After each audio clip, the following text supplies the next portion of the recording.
बच्चों इस लेक्चर में हम लोग डिस्कस करने चल रहे हैं फिजिक्स टेस्ट सीरीज़ के यूनिट टेस्ट 3 का पेपर।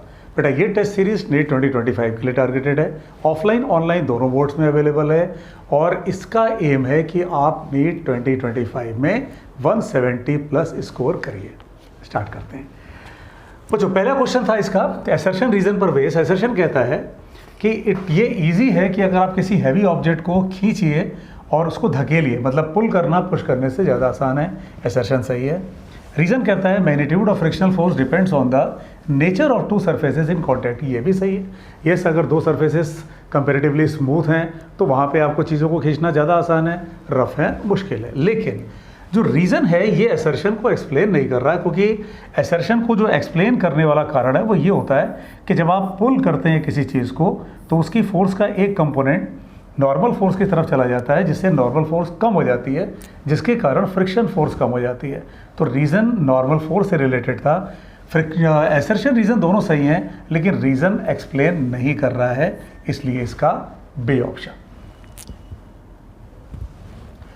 नेक्स्ट, एक ऑब्जेक्ट है 0.1 kg का। बेटा जो जिन लोगों ने पेपर दिया है वो लोग तो इसका पूरा सॉल्यूशन देखेंगे।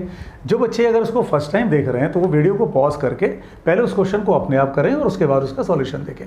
एक ऑब्जेक्ट है जिसका मास है 0.1 kg और उसको किसी दीवार के साथ में हॉरिजॉन्टल फोर्स लगा के रखा गया है। मतलब कुछ ऐसे केस है, ये रहा ब्लॉक और आप इस पर फोर्स लगा रहे हो कितने की, 5 न्यूटन की, और इनके बीच में जो फ्रिक्शन कोफिशिएंट है वो 0.5 का है। क्वेश्चन आपसे यही जानना चाहता है कि फ्रिक्शन फोर्स कितने की है। बेटा इस कंडीशन में नॉर्मली स्टूडेंट जो मिस्टेक कर दे देंगे वो ये कि ये नॉर्मल फोर्स को म्यू से मल्टीप्लाई करके 0.5 × 5 2.5 निकाल लेंगे और वो आंसर हो जाएगा गलत। और देखो इस क्वेश्चन में पहला ऑप्शन यही दिया गया है। फ्रिक्शन फोर्स एक वेरिएबल नेचर की फोर्स होती है, वो अपने को सेल्फ एडजस्टिंग फोर्स होती है, वो एडजस्ट करती है जैसे रिक्वायरमेंट हो।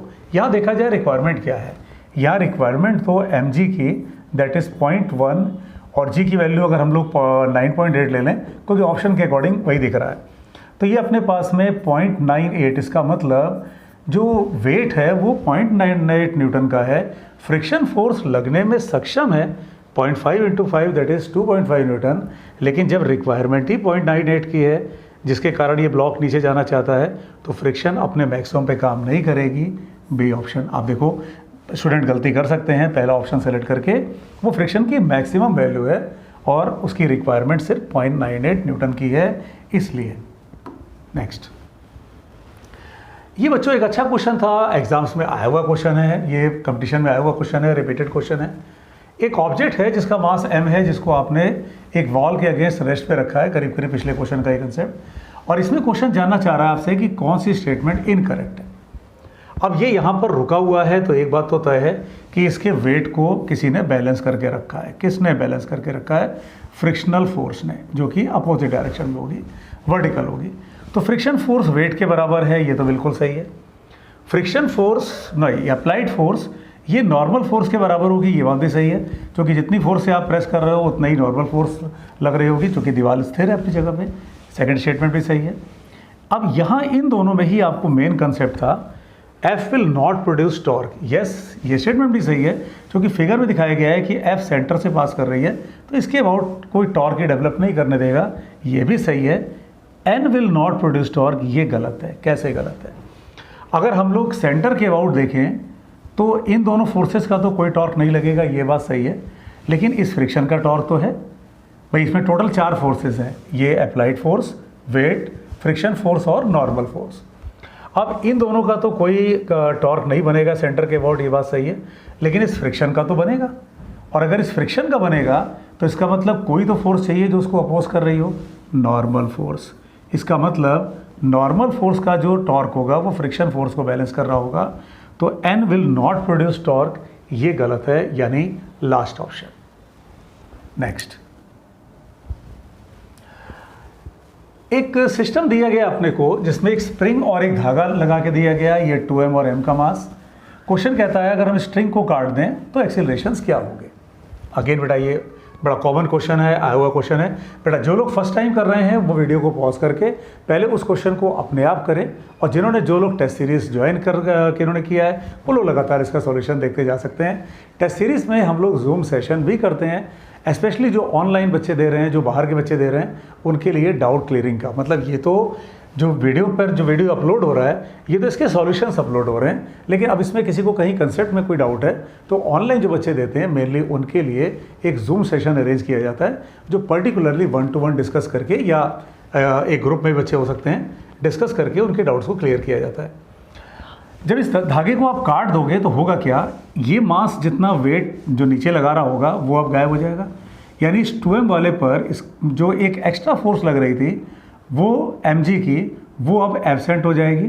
तो स्प्रिंग ऊपर की तरफ mg के फोर्स से जाएगी। कारण जब ये ब्लॉक था नीचे वाला तब तो ये स्प्रिंग ज़्यादा खींची हुई होगी, जब इस धागे को काट दिया तो ये अपना जो उसका वेट था वो उसने हटा दिया, वो नहीं काम कर रहा, तो इसका मतलब स्प्रिंग को उतना खींचने की ज़रूरत नहीं पड़ेगी। तो स्प्रिंग पर एक फोर्स mg की ऊपर के डायरेक्शन में आएगी। तो ये जो 2m वाला मास है इसका एक्सेलेरेशन हो जाएगा mg/2m, that is g/2 upward. और रही बात नीचे वाले की, जो धागा कटने पर वो तो नीचे की तरफ जाएगा g से, यानी A option, g/2 upward and g downward.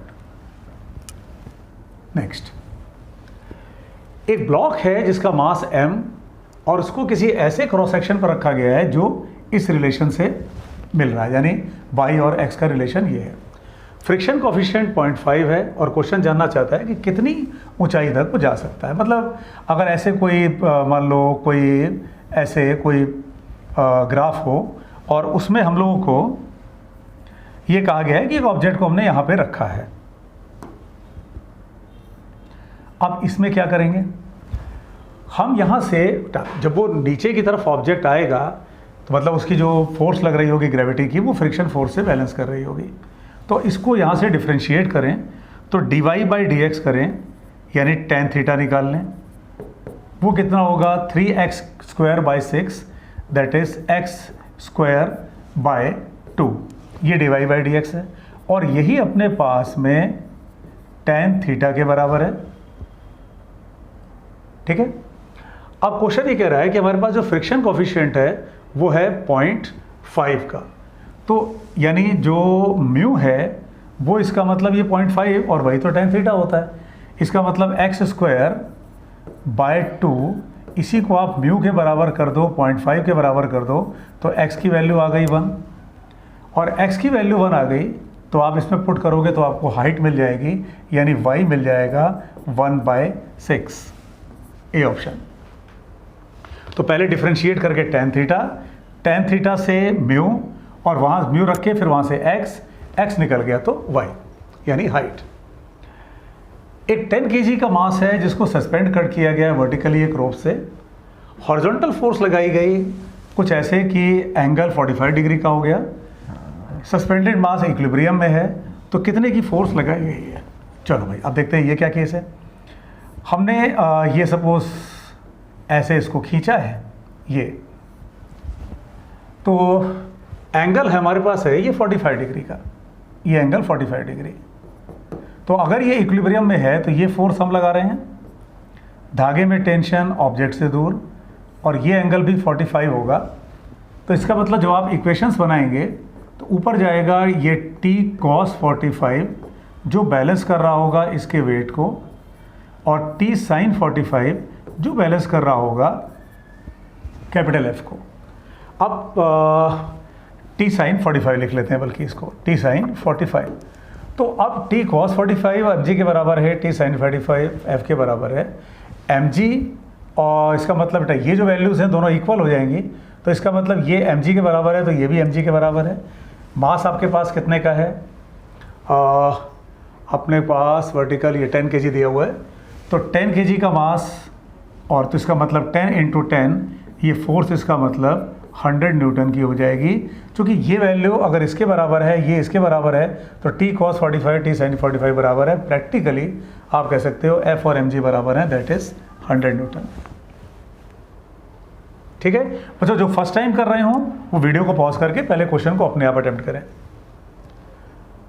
Next question कहता है एक ब्लॉक को हमने इंक्लाइन प्लेन पे रखा है और ये तब तक रेस्ट पे रहता है जब तक कि हम 2 न्यूटन की डाउनवर्ड फोर्स लगाएं, और जब इसको ऊपर की तरफ हम लगाएंगे तो 10 न्यूटन की मैक्सिमम फोर्स लगाएंगे। बेटा इसमें आप सॉल्व कैसे करोगे, हम लोग इसकी इक्वेशन बनाएंगे। इंक्लाइंड प्लेन पे रखा गया है वो रेस्ट पर है जब तक कि आप 2 न्यूटन की डाउनवर्ड फोर्स लगाओ। तो जब आप डाउनवर्ड फोर्स लगा रहे होगे, 2 न्यूटन की, तो इसका जो mg साइन थीटा है वो तो नीचे लगी रहा होगा, फ्रिक्शन फोर्स इसको बैलेंस कर रही होगी, इन दोनों को ही। ठीक है, तो इसका मतलब जब आप डाउनवर्ड फोर्स लगा रहे हैं तो आप इक्वेशन बनाएंगे 2 प्लस mg साइन थीटा, ये है फ्रिक्शन फोर्स के बराबर। ठीक है, दोनों को फ्रिक्शन फोर्स बैलेंस कर रही होगी। जब आप ऊपर की तरफ इसे धकेलेंगे, यानी आपने ऊपर की तरफ फोर्स लगाई है कितने की, 10 न्यूटन की, तो 10 न्यूटन ऊपर, इसका mg साइन थीटा नीचे और फ्रिक्शन फोर्स भी नीचे। यानी दूसरी इक्वेशन आप बना लो कि F plus mg sine theta ये इक्वल टू 10 है। अब आपके पास यहाँ 2 इक्वेशंस हैं, इन्हें सॉल्व कर लोगे आप, F मिल जाएगा और F मिल गया तो उसको म्यू mg cos थीटा के बराबर रख दोगे आप। एंगल आपको पता है, F की वैल्यू आप म्यू mg cos थीटा, बेटा थीटा आपको 30 डिग्री पता है, इसे आप पुट कर दोगे तो आपको आंसर मिलेगा इसमें ये √3/2। ठीक है, तो जब ये नीचे की तरफ सरका रहे हैं तो फ्रिक्शन फोर्स ऊपर, और फ्रिक्शन फोर्स बैलेंस कर रही है उस एक्स्ट्रा फोर्स को प्लस जो mg साइन थीटा है, और जिसको जब ऊपर खिसकाना है तो ऊपर की फोर्स बराबर mg sine theta plus friction, यानी मेनली फ्रिक्शन फोर्स ही अपना डायरेक्शन चेंज कर रही है। आप इक्वेशंस बनाओगे, सॉल्व करोगे, आपको मिल जाएगा इसका ये बी ऑप्शन। नेक्स्ट, एक पैरेलल के प्लेट कैपेसिटर है C का, उसको एक बैटरी से कनेक्ट किया, चार्ज किया पोटेंशियल डिफरेंस V तक। यानी अपने पास एक कैपेसिटर है, उसको हम लोगों ने C है और V वोल्टेज तक चार्ज किया, बैटरी से अलग कर दिया। फिर उसको एक दूसरा कैपेसिटर है जो कि 2C का है और उसे 2V से चार्ज किया। ठीक है, और फिर क्वेश्चन कहता है कि उन्हें आपस में ऐसे कनेक्ट किया गया कि एक का पॉजिटिव दूसरे के नेगेटिव के साथ कनेक्टेड है। आप बताइए सिस्टम की फाइनल एनर्जी क्या है। तो बेटा जब इसको कम्बिनेशन ऑफ कैपेसिटर का ये कंसेप्ट है, जब आप ऐसे जोड़ोगे यानी एक का प्लस दूसरे के माइनस के साथ एंड सो ऑन, तो इसमें कॉमन पोटेंशियल कैसे निकलता है, C1V1 minus C2V2 bye C1 plus C2। तो इसके पास कितने का चार्ज है, जो बड़ा है यानी जिसके पास चार्ज ज़्यादा है, 4CV। इसके पास CV का चार्ज है डिवाइडेड बाय, ये हमेशा ही पैरेलल कॉम्बिनेशन होगा जो कि 2C plus C that is 3C का होगा। काट दो तो इसका मतलब कॉमन पोटेंशियल, बल्कि इसको V0 कह देते हैं, तो वो V के बराबर आ गया। ठीक है, अब क्वेश्चन आपसे मांग रहा है final energy of the configuration. तो बेटा फाइनल एनर्जी यानी हाफ, कैपेसिटेंस कितने का है, 3C का, पोटेंशियल आपके पास V², तो 3/2 CV², यानी ये बी ऑप्शन। ठीक है, ये कॉम्बिनेशन ऑफ कैपेसिटर का, या जब कैपेसिटर्स को रिकम्बाइन करते हैं यानी चार्ज करने के बाद रिकम्बिनेशन करते हैं, ये उसका कंसेप्ट है। अगर एक जैसी प्लेट्स को जोड़ते हैं तो C1V1 plus C2V2 by C1 plus C2, और अगर अपोजिट पोलैरिटी जोड़ते हैं तो माइनस साइन, जो बड़ा होता है उसको लेफ्ट में लेते हैं। नेक्स्ट, 2 आइडेंटिकल मेटल प्लेट्स हैं, एक पर चार्ज Q1 एक पर Q2, एक पर चार्ज Q1 नेट चार्ज और एक पर Q2। क्वेश्चन कहता है कि उनको नज़दीक ले आए, इनका जो कैपेसिटेंस है वो C, तो पोटेंशियल डिफरेंस बताइए। बेटा इसका क्या कंसेप्ट होता है, अगर चार्जेस को आप नज़दीक लेके आते हो तो इस पर जो दोनों प्लेट्स के बाहरी फेसेस हैं उन पे चार्ज हो जाता है Q1 प्लस Q2/2, यानी बाहरी फेसेस पे Q1 प्लस Q2/2। अब आपको अंदर के फेस पे चार्ज निकालना है तो वो निकाल लो, इधर कर लेते हैं। चलो, Q1 minus Q1 plus Q2/2। तो बेटा इसको जब आप सॉल्व करोगे तो आपको मिल जाएगा Q1 माइनस Q2/2। तो ये वो चार्ज है जो पार्टिसिपेट करेगा, जैसे अगर मान लो इधर प्लस है तो इधर माइनस हो जाएगा, यानी ये वो चार्ज है जो पार्टिसिपेट करेगा कैपेसिटेंस फॉर्म करने के लिए। ये इलेक्ट्रोस्टैट्स का कंसेप्ट है, पहले चार्जेस को बाहरी फेसेस पे देते हैं, फिर कंजर्वेशन ऑफ चार्ज अगर आप यहाँ चला लो तो इतने का चार्ज बाहर है, टोटल चार्ज Q1 था, तो Q1 में से अगर आप ये चार्ज घटा दे रहे हो जो बाहरी फेस पर है, तो अंदर की फेस का चार्ज आ जाएगा जो कि इतना होगा। और ये आ गया तो उसके बाद कुछ नहीं बचा इस क्वेश्चन में, v equal to Q by C. Q की वैल्यू आप ये ले लोगे Q1 माइनस Q2 बाई 2, तो आपको ऑप्शन मिल जाएगा इसमें लास्ट वाला यानी डी वाला। यस बेटे, साथ साथ हम लोग आंसर चेक भी करते चल रहे हैं। नेक्स्ट, हमारे पास एक सर्किट है और इसमें क्वेश्चन उससे जानना चाहता है कि कैपेसिटर के अक्रॉस पोटेंशियल ड्रॉप क्या होगा। करंट इलेक्ट्रिसिटी का कंसेप्ट बेटा, करंट पहले इस ब्रांच में तो करंट जाएगा नहीं, जिसमें कैपेसिटर जुड़ा होगा उसमें कोई करंट जाएगा नहीं। करंट इसका मतलब ऐसे फ्लो करेगा और वो होगा कितने का, सेल्स एक दूसरे को अपोज कर रही हैं तो करंट को निकाल डालो 2V minus V by total resistance that is 3R, तो अपने पास आ गया V बाय 3R। अब अगर आप ध्यान से देखो तो ये पोटेंशियल ड्रॉप यहाँ वही होना चाहिए जो इस जगह पर है। अब ये सेल्स तो कॉमन है एक जैसी, इसका मतलब कैपेसिटर के अक्रॉस वही पोटेंशियल ड्रॉप होना चाहिए जो इस रेजिस्टेंस के अक्रॉस है। इस रेजिस्टेंस के अक्रॉस पोटेंशियल ड्रॉप कैसे निकलेगा, I इंटू आर से, यानी V बाय 3R का current into R that is V by 3। तो अपने पास ऑप्शन हो जाएगा थर्ड वाला यानी सी वाला। ठीक है, बैटरीज तो सेम है, तो जो पोटेंशियल ड्रॉप यहाँ है वही यहाँ होना चाहिए, तो इसका आपने करंट इंटू रेजिस्टेंस से निकाल लिया, वही यहाँ होना चाहिए। नेक्स्ट बेटा, हम लोग टू द पॉइंट उसका जो मेन कंसेप्ट है उसको डिस्कस करते हुए आगे बढ़ रहे हैं, क्योंकि अगर पूरा सॉल्यूशन करेंगे तो अननेसेसरी वीडियो बहुत लंबा हो जाएगा। आप उसको पहले वीडियो पॉज करके जो क्वेश्चन है उसको एक बार अपने आप सॉल्व करने की कोशिश करोगे और तब आप उसका सॉल्यूशन देखोगे तो आपको उसका रियल बेनिफिट मिलेगा। और अच्छा बेनिफिट तब मिलेगा जब आप इस टेस्ट सीरीज़ को एज पेपर दो। ये पेपर ऑफलाइन मोड में भी है, ऑनलाइन में ये इस ढंग से है कि आपको ये पेपर भेज दिया जाएगा PDF फॉर्म में, आप उसका प्रिंट आउट निकाल सकते हो। अब उसको आप सॉल्व करो और उसका आंसर भेजो, आपको उसका करेक्ट आंसर जब पेपर ख़त्म हो जाएगा तब भेजा जाएगा। हाँ, ऑनलाइन में आपको अपने खुद के साथ इतनी सिंसियरिटी रखनी पड़ेगी कि आप कोई हेल्प ना लें, आप पेपर को बिल्कुल पेपर की तरह से करें। और तब फिर आप जब जूम सेशन अटेंड करेंगे जिसमें कि आप अपने पर्सनल डाउट्स को भी डिस्कस कर सकते हैं, तो उसका बेनिफिट आपको ज़्यादा मिलेगा। और जितना आपने क्वेश्चंस की प्रैक्टिस की होगी उतना ही आपका परफेक्शन बढ़ता जाता है, एग्ज़ाम में वही मैटर करता है।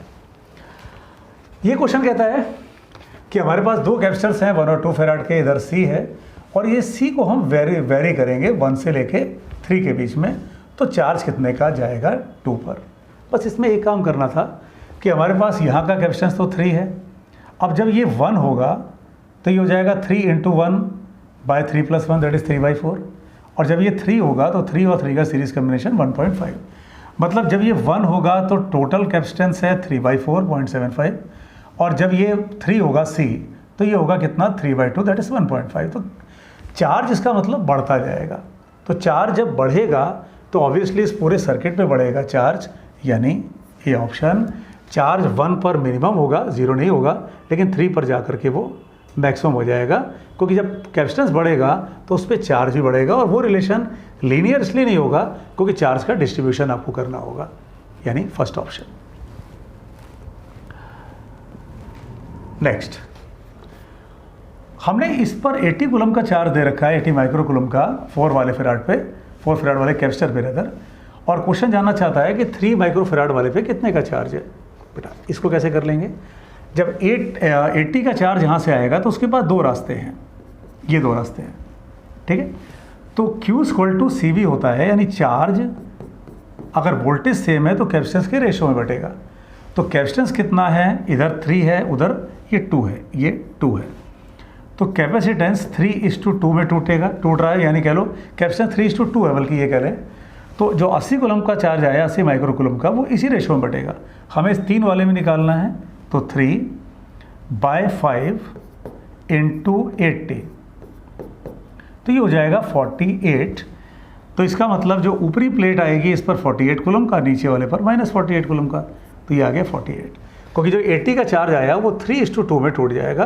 क्यों ऐसा होगा, क्योंकि Q इक्वल टू CV, बेटा V सेम, तो अगर V सेम है तो Q C के प्रोपोर्शनल होगा, 3:2 में टूटेगा। नेक्स्ट, ये स्यूडो फोर्स का क्वेश्चन था। एक ट्रक खड़ी हुई है और उस पर आपने एक बॉल को, किसी बॉब को सस्पेंड कर रखा है, जैसे मान लो भाई ये ट्रक है और एक बॉल को ऐसे सस्पेंड किया हुआ है। अब क्वेश्चन कहता है कि ये अचानक राइट साइड में चलने लगा, ये अचानक राइट साइड में चलने लगा, तो होगा क्या इसमें? अगर ये राइट साइड में चलने लगा तो ये ऐसे थोड़ा तिरछा हो जाएगा, ये एंगल थीटा। हमें इसी एंगल को निकालना है। कैसे निकलेगा? ये टी अगेन ऑब्जेक्ट से दूर, तो टी का कॉस कंपोनेंट वेट को बैलेंस कर रहा होगा और टी का साइन कंपोनेंट इसको एक्सेलरेशन प्रोवाइड कर रहा होगा। या अगर हम सीडो फोर्स से करें तो हम ये कहेंगे कि T sine theta M A को बैलेंस कर रहा है, जैसे भी कर लें हम लोग। तो इसका मतलब टी साइन थीटा ये एम ए को चाहे बैलेंस कर रहा है, आप ये कह दो, चाहे आप ये कह दो ये उसको एक्सेलरेशन प्रोवाइड कर रहा है, और टी कॉस थीटा ये इसके वेट को बैलेंस कर रहा है। डिवाइड करो आप तो टेन थीटा आपको मिल गया ए बाई जी, तो जी थीटा मिल गया tan inverse A by G, that is second option. ठीक है, स्यूडो फोर्स अभी कर सकते थे इसको। नेक्स्ट, ये भी स्यूडो फोर्स से ही रिलेटेड है। एक ब्लॉक है जिसको आपने स्मूथ वेज पर रखा है, पूरे सिस्टम को ऐसे एक्सेलरेट कराया कि ब्लॉक उस पर स्लाइड ना करे, उस पर स्थिर रहे। उस कंडीशन में नॉर्मल फोर्स कितने की है, यानी वेज और ब्लॉक के बीच में।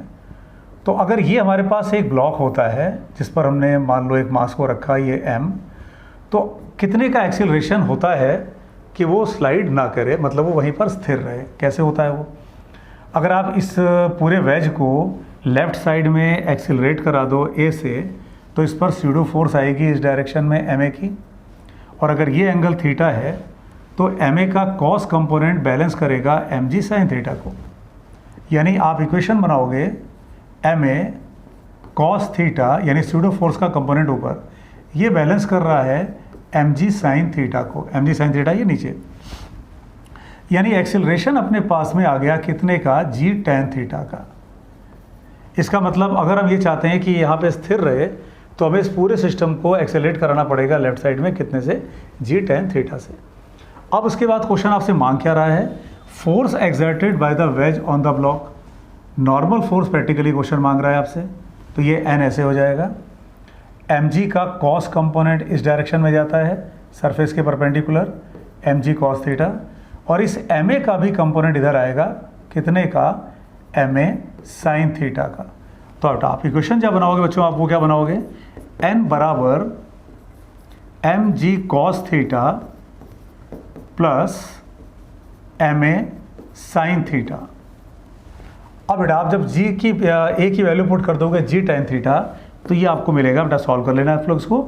ए को रखना जी टेन थीटा, तो वो जाएगा जी साइन बाई कॉस, तो ये साइन स्क्वायर का टर्म आएगा, कॉस ऊपर ले जाओगे कॉस स्क्वायर का टर्म आएगा, तो ये बच जाएगा फाइनली आपके पास M G by cos theta.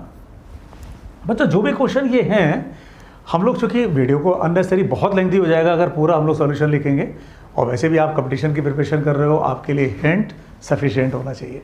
तो पेपर के वजह से एक रफ पेपर लेकर के क्वेश्चंस को अगर आप पूरा सॉल्व करोगे, वीडियो को पॉज करके आप पूरा सॉल्व करोगे, तो आपको उसका ज़्यादा बेनिफिट मिलेगा। नेक्स्ट 15 नंबर क्वेश्चन बेटा ये कहता है कि एक सैटेलाइट है जो फ्री स्पेस में डस्ट को इकट्ठा करती चली जा रही है। मतलब कोई प्लेनेट है, कोई सैटेलाइट है जो डस्ट को यानी धूल लकड़ को इकट्ठा करती चली जा रही है, तो उसका एक्सीलरेशन क्या होगा? एक बात होता है अगर उसका मास बढ़ेगा तो रिटार्डेशन होगा। फोर्स का फॉर्मूला फी, जैसे अगर मास वेरिएबल हो तो ये V D M by D T, तो ये जो फोर्स है इसको अगर आप v से मल्टीप्लाई कर दो तो ये हो जाएगा ए वी स्क्वायर। बस एक बात का ध्यान आपको देना पड़ेगा कि ये माइनस साइन, बट हम यहाँ पे माइनस साइन हम लोग लगा रहे हैं, आप लोग उसको थोड़ा एडजस्ट कर लेना, या रुको, अच्छा इसको थोड़ा पूरा लिख लेते हैं, पूरा लिख लेते हैं। जो फोर्स होगी वो माइनस, माइनस क्यों? चूँकि रिटार्डेशन होगा। किससे निकलेगा? V D M by D T से। तो अपने पास फोर्स आ जाएगी, इसको v से मल्टीप्लाई कर ले तो माइनस ए वी स्क्वायर। और बच्चों जब उसको एक्सेलरेशन निकालना है तो मास से डिवाइड कर दोगे, यानी बी ऑप्शन। ठीक है, रिटार्डेशन होगा ये बात तो पक्का है, क्योंकि जब वो मास उसका बढ़ता चला जा रहा है तो एक्सेलरेशन उसका नेगेटिव डायरेक्शन में होगा, वेलोसिटी उसकी घटती चली जाएगी। नेक्स्ट, एक आदमी है जिसका मास है 60 किलो और वो किसी लिफ्ट के अंदर खड़ा है 940 किलो की। वो बटन दबाता है कंट्रोल पैनल पर और लिफ्ट ऊपर जाने लगती है 1 से। क्वेश्चन जानना चाहता है tension in the supporting cable. बेटा इसमें गलती होने का चांस है। अगर आप सिर्फ उस आदमी पर फोर्स निकालेंगे तो आपका आंसर गलत हो जाएगा। क्वेश्चन आपसे टोटल जानना चाहता है, टोटल यानी जो नेट फोर्स लग रही है। तो टोटल मास कितने का है, 940 + 60 दैट इज़ 1000। तो T minus 1000 G is equal to 1000 into A। अगर सिस्टम ऊपर की तरफ जा रहा है तो ऊपर की फोर्स नीचे की फोर्स से बड़ी होगी। तो T minus mg equal to ma, तो T इक्वल टू 11,000 न्यूटन। हाँ, इसमें अगर कोई ये गलती कर बैठेगा कि वो सिर्फ आदमी का ही मास ले ले या सिर्फ लिफ्ट का मास ले, तो ये काम नहीं करना है। क्योंकि अगर लिफ्ट, जैसे मान लो आप ये लिफ्ट है और ये आदमी इस पर खड़ा हुआ है और ये कोई सपोर्टिंग केबल है जो वायर है, तो इस केबल को तो इस पूरे वेट को झेलना है, लिफ्ट का वजन भी और आदमी का वजन भी। नेक्स्ट, एक बंदर, एक मंकी 20 किलो का है, वो एक वर्टिकल रोप को पकड़े है। वो रस्सी टूट जाएगी अगर 25 किलो से ज़्यादा वजन हुआ। तो बताइए कितने मैक्सिमम एक्सीलरेशन से ऊपर जा सकता है। बेटा इसका मतलब क्वेश्चन ने आपको धागे की जो ब्रेकिंग स्ट्रेंथ है वो दे दिया है, बिल्कुल ऐसा ही क्वेश्चन है। तो आपको ब्रेकिंग स्ट्रेंथ पता है 25 इंटू जी दैट इज़ 250। उसका जो मास है वो 20, तो 20 into G that is 200 equal to 20 into A that is A equal to 50/2 that is 2.5। ये आ जाएगा 2.5। बेटा ये यहाँ पे ये पॉइंट यहाँ होना चाहिए 2.5। ठीक है, जो मैक्सिमम फोर्स लगा सकता था वो 250 की थी क्योंकि वो ब्रेकिंग स्ट्रेंथ है। तो T माइनस ये T माइनस mg बराबर ma। नेक्स्ट, एक बॉडी है जिसका मास m, उसको रफ हॉरिजॉन्टल सरफेस पर रखा, friction coefficient mu, horizontal force उस पर लगाई जा रही है और वो मूव नहीं कर रही। तो बताइए उस पर जो नॉर्मल n और फ्रिक्शनल फोर्स जो लग रही है उनका आपसी रिलेशन क्या है। बट आपको ये पता है कि जब आप किसी बॉडी को रखते हो, मान लो हॉरिजॉन्टल सरफेस ये रहा अपना, तो नॉर्मल फोर्स तो परपेंडिकुलर होती है, ये वेट को बैलेंस कर रही होती है। अब मान लो आप इधर फोर्स लगा रहे हो तो फ्रिक्शन फोर्स अपोजिट डायरेक्शन में लगती है। फ्रिक्शन फोर्स की मैक्सिमम वैल्यू होती है μmg। तो जो आप नेट फोर्स लेते हो, जिसकी बात ये क्वेश्चन कर रहा है, ये होता क्या है, ये इनका रिजल्टेंट होता है। किसका, नॉर्मल फोर्स और फ्रिक्शन फोर्स का। ये वैल्यू इससे कम हो सकती है या इसके बराबर हो सकती है। बेटा ये बात कहाँ से आ गई, अब ये लेस देन इक्वल टू कहाँ से आ गया, क्योंकि हो सकता है फ्रिक्शन अपने मैक्सिमम पे काम ना कर रहा हो, क्योंकि क्वेश्चन कह रहा है but it does not move, यानी ऑब्जेक्ट मूव नहीं कर रहा। तो अगर ऐसा है तो इसका मतलब हो सकता है फ्रिक्शन अपने मैक्सिमम पे काम ना कर रही हो, इसलिए आप लेस देन इक्वल टू चला रहे हो। एन की वैल्यू को आप mg रख दोगे तो mg बाहर आ जाएगा, आपको मिलेगा सी ऑप्शन। बेटा फ्रिक्शन के क्वेश्चन में हमेशा इस बात का ध्यान दो कि फ्रिक्शन अपने मैक्सिमम पे काम कर भी रही है या नहीं। जितने भी अच्छे क्वेश्चन बनते हैं फ्रिक्शन के, उनमें ये कंसेप्ट कहीं ना कहीं जरूर यूज हो रहा होता है। नेक्स्ट, इनमें से कौन सी स्टेटमेंट इनकरेक्ट है, गलत है। बच्चों इस तरह के क्वेश्चन अक्सर लोग जल्दबाजी में पढ़ के गलत कर डालते हैं। क्वेश्चन इनकरेक्ट मांग रहा है ना कि correct. Friction force opposes the relative motion, बिल्कुल सही। Limiting value of static friction is directly proportional to normal action, F equal to μn। Rolling friction smaller than sliding friction, ये भी सही है, क्योंकि आपके तभी तो आप किसी चीज़ को पहिए पे रख के खींचो तो आसान होता है। Coefficient of sliding friction as dimension of length, no. Coefficient of static friction हो चाहे काइनेटिक फ्रिक्शन हो, वो तो डायमेंशनलेस होता है, यानी लास्ट ऑप्शन। नेक्स्ट, 3 ब्लॉक्स दिखाए गए M, 2M और 3M के, उन्हें एक साथ जोड़ दिया गया धागे से और एक अपवर्ड फोर्स लग रही है F ऊपर की तरफ M पर, और क्वेश्चन ये कह रहा है कि ये कांस्टेंट स्पीड से मूव कर रहे हैं। बेटा ये सबसे इंपॉर्टेंट लाइन थी, या कह लो सबसे इंपॉर्टेंट पॉइंट था इस क्वेश्चन का। तो नेट फोर्स मास 2M पे कितनी लग रही होगी। अगर ये कांस्टेंट वेलोसिटी से सिस्टम जा रहा है तो इसका मतलब उस पर नेट फोर्स 0 होनी चाहिए, क्योंकि वेलोसिटी कांस्टेंट तो मतलब एक्सीलरेशन 0। Acceleration zero. और बेटा एक्सीलरेशन जीरो तो इसका मतलब फोर्स जीरो। इसका मतलब किसी पर भी कोई नेट फोर्स नहीं लग रही होगी, चाहे आप बात 2m की करो चाहे किसी की भी, तो कांस्टेंट वेलोसिटी मतलब नेट फोर्स जीरो। बच्चों आप इसको अगर वीडियो पॉज करके पहले अपने आप करोगे तब ज़्यादा बेनिफिट मिलेगा। उससे भी ज़्यादा बेनिफिट मिलेगा जब आप टेस्ट सीरीज़ को ज्वाइन करके आप उसको टेस्ट पेपर की तरह से करोगे। Next, upper half incline plane का स्मूथ है और लोअर हाफ उसका रफ है। क्वेश्चन कहता है कि वो रेस्ट से स्टार्ट कर रहा है और रेस्ट से ही एंड कर रहा है। मतलब ये है क्या कि मान लो आप यहाँ तक तो म्यू की वैल्यू इसका मतलब जीरो है और इसके बाद यहाँ म्यू है और उसी को हमें रिलेट करना है। तो होगा क्या, ब्लॉक यहाँ से जब छोड़ा जाएगा तो यहाँ आते आते स्पीड पाएगा और उसके बाद उसको रिटार्डेशन मिलेगा तो यहाँ आते आते वो रुक जाएगा। कैसे होगा? मान लेते हैं ये दूरी भी x है और इसके बाद वाली दूरी भी ये x है। तो यहाँ से यहाँ तक आने में उसने क्या speed pi, v² equal to 2 कितने का एक्सेलरेशन होगा g sin थीटा का। ये कहाँ की बात हो रही है? ये बात हो रही है जब तक वो यहाँ से यहाँ आया है फ्रिक्शन जीरो है।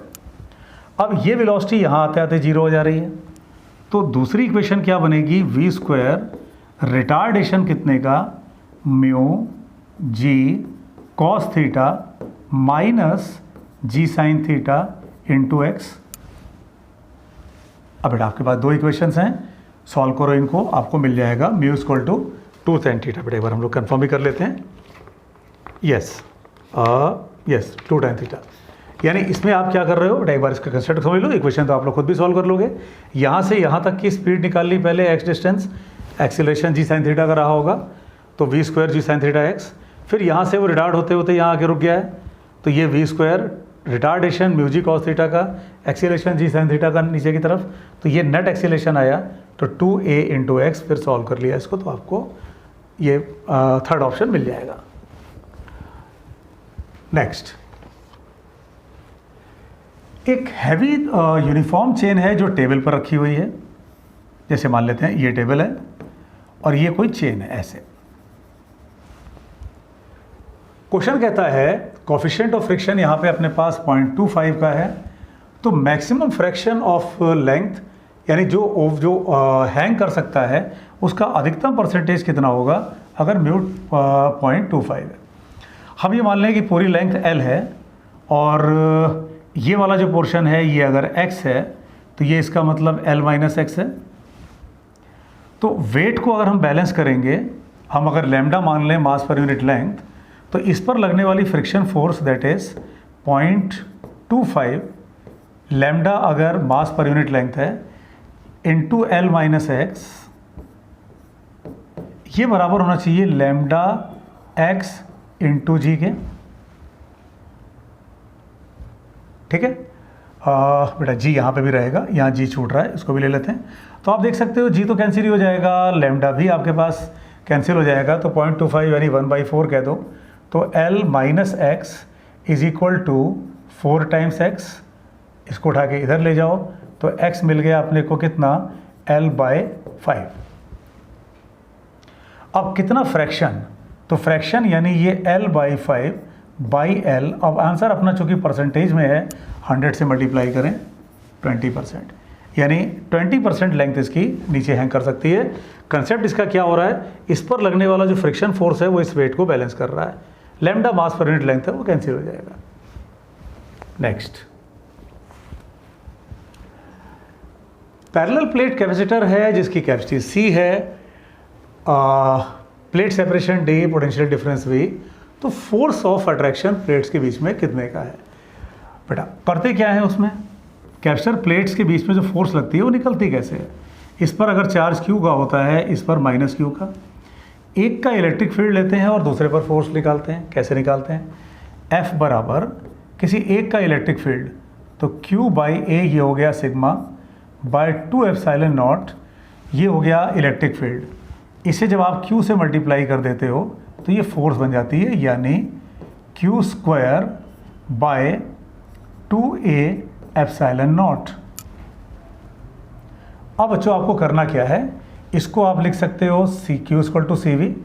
तो सी स्क्वायर वी स्क्वायर बन जाएगा और डी से डिवाइड करो और इस इक्वेशन को आप एडजस्ट कर लो तो आपको आंसर इसमें मिल जाना चाहिए ये बी वाला। करोगे क्या आप इसमें, इसको रख देना आप सी वी, तो ये सी स्क्वायर वी स्क्वायर बन जाएगा, ठीक है। और फिर आप इसको डी से डिवाइड कर देना, करे डालते हैं, चलो करे डालते हैं, तो ये हुआ C square V square by 2a epsilon naught, ठीक है। अब आप क्या काम करो भाई, अगर डी से ऊपर नीचे से आप डी यहाँ से भी डिवाइड कर दो, डी आप यहाँ से भी डिवाइड कर दो, तो एक सी कैंसिल हो जाएगा ना, क्योंकि A epsilon not by D ये उड़ा देगा इस सी को, तो ये बन गया सी वी स्क्वायर बाय 2d, ठीक है बेटा। ये सारे कंसेप्ट जैसे ये कैप्स्टर है, तो अगर आप फिजिक्स मूनशॉट का ऐप पर जाओ, उसको डाउनलोड करो, तो उसमें स्टोर सेक्शन है, उसमें कैपेसिटर, जैसे वो हम लोग इससे पहले वाले जो क्वेश्चंस कर रहे थे लीनियर मोशन के या फिर करंट इलेक्ट्रिसिटी एट्सेट्रा, तो ये सब कोर्सेज के फॉर्म में वहाँ अवेलेबल है स्टोर सेक्शन में, तो आप उसे परचेज करके पूरे चैप्टर को बहुत अच्छे से तैयार कर सकते हो। उसमें असाइनमेंट, टेस्ट सब कुछ है और जो चैप्टर्स हैं वो बिल्कुल वेल प्लान्ड वे में है, यानी बिल्कुल बेसिक लेवल से आगे तक के कंपटीशन लेवल तक के। नेक्स्ट, एक पैरेलल प्लेट कैपेसिटर है जिसका कैपेसिटेंस C है, उसको V वोल्ट से चार्ज किया, फिर डिस्कनेक्ट कर दिया, यानी कैपेसिटर को चार्ज करने के बाद आप उसमें डाइलेक्ट्रिक स्लैब को इंसर्ट कर रहे हो। दो कंसेप्ट होते हैं कैपेसिटर में डाइलेक्ट्रिक इंसर्ट करने के, एक होता है जिसमें आप बैटरी कनेक्टेड करके तब करते हो डायलेक्ट्रिक इंसर्ट, और एक होता है जब बैटरी डिस्कनेक्ट करके करते हो। ये डिस्कनेक्ट करने के बाद है और क्वेश्चन पूछ रहा है इसमें से क्या क्या, इसमें से कौन इनकरेक्ट है, again incorrect. Potential difference decreases, yes, charge same रहेगा, सी बढ़ जाएगा तो पोटेंशियल डिफरेंस घटेगा। Energy stored in the capacitor decreases, half Q square by C आप चलाओगे, half Q square by C, क्योंकि क्यू सेम रह जाएगा, क्योंकि जब आपने बैटरी डिस्कनेक्ट कर दिया चार्ज के आने जाने का मार्ग बंद हो जाएगा, क्यू सेम रह जाएगा, तो हाफ क्यू स्क्वायर बाई सी मतलब सी बढ़ेगा, तो यस एनर्जी को घटना चाहिए। चेंज इन एनर्जी वो आप डिफरेंस करके निकाल लोगे। Charge on the capacitor is not conserved, ये गलत है, क्योंकि जब आपने बैटरी को डिस्कनेक्ट कर दिया तो चार्ज के आने जाने का रास्ता ही खत्म हो गया, तो जो चार्ज पहले था वही चार्ज तो बाद में रहेगा। जब आप बैटरी को कनेक्ट करके डायरेक्टली डालते हो तब पोटेंशियल सेम रहता है, चार्ज बढ़ जाता है। जब आप बैटरी को डिस्कनेक्ट करके डायरेक्टली डालते हो तो पोटेंशियल चेंज करता है, चार्ज सेम रहता है। बेटा ये सारे कंसेप्ट आप अगर आप कैपेसिटर को जो लेक्चर उसमें अवेलेबल है, कोर्स के फॉर्म में अवेलेबल है, अगर आप फिजिक्स मूनशॉट ऐप पे देखोगे तो पूरा एक कोर्स के फॉर्म में अवेलेबल है, उसको लेके आप पढ़ो, बिल्कुल आपका चैप्टर बिल्कुल अच्छे से तैयार हो जाएगा। चलो बच्चों, इस लेक्चर का लास्ट क्वेश्चन, बाकी 26 से लेकर के 50 हम लोग नेक्स्ट लेक्चर में कवर करेंगे। 3 कैपेसिटर्स हैं, कैपेसिटेंस C है, ब्रेकडाउन वोल्टेज V है, उनको आपने सीरीज में जोड़ा है, कुछ ऐसे जोड़ा है। इक्विवेलेंट कैपेसिटेंस उनका और ब्रेकडाउन वोल्टेज, तो बेटा बहुत ही आसान क्वेश्चन था। C को अगर आपने तीनों को सीरीज में जोड़ रखा है तो इक्विवेलेंट हो जाएगा C/3, और कोई एक अगर V वोल्ट झेल सकता है, सभी Y झेल सकते हैं, तो तीनों मिलकर के 3V झेल जाएंगे, तो C/3 और 3V, ये C ऑप्शन। अब बच्चों पहले आप इस जितने क्वेश्चंस ये हैं इन पर अच्छे से प्रैक्टिस करो, इन पे कमांड करो, फिर जल्दी ही जो 26 से लेकर के 50 वाले जो क्वेश्चंस हैं वो लोड होंगे, आप उसकी प्रैक्टिस करो। बेटा बेस्ट सॉल्यूशन या बेस्ट आपकी रैंक के लिए सॉल्यूशन, आपकी फिजिक्स को इम्प्रूव करने के लिए सॉल्यूशन, क्योंकि आप जो देख रहे हो कंपटीशन का जो लेवल जिस ढंग से इंक्रीज़ कर रहा है, आप बिल्कुल अफोर्ड नहीं कर सकते कि एक भी क्वेश्चन आप वहाँ पे मिस करके आओ, ठीक है। तो उसके लिए आपको परफेक्शन चाहिए। अभी नीट 25 के लिए इतना टाइम है कि किसी बच्चे का अगर सब्जेक्ट कैसा भी हो तो वो वहाँ से उसको इम्प्रूव कर सकता है, ठीक है। और उसके लिए ये टेस्ट सीरीज़ आपकी बहुत हेल्प कर सकती है। जो बच्चे वाराणसी के हैं, बनारस के हैं, वो ऑफलाइन आके दे सकते हैं। जो बच्चे बनारस के बाहर के हैं वो कांटेक्ट करें, जो नंबर आपके स्क्रीन पे डिस्प्ले हो रहा है, आप बच्चों इस पे कांटेक्ट करो। कई बच्चे अलग अलग स्टेट, अलग अलग डिस्ट्रिक्ट्स के इसमें जुड़े हुए हैं, जो इससे हेल्प ले रहे हैं और अपने रैंक को इम्प्रूव करने की तरफ जा रहे हैं।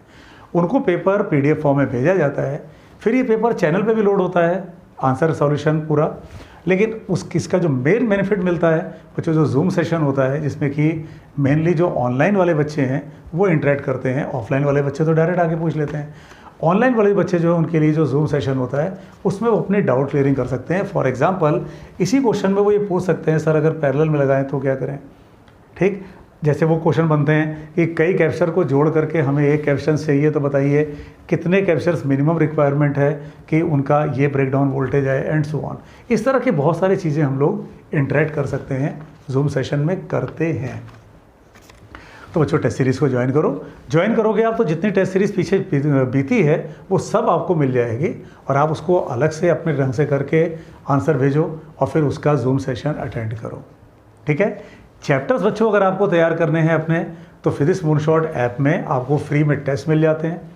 उसमें चैप्टर वाइज कोर्सेज में अवेलेबल हैं, SHM, सर्कुलर मोशन, ग्रेविटेशन, ये capacitor, current electricity, rotational motion, thermodynamics, और बहुत नॉमिनल प्राइस पे 300, 250, 400 इस तरह से।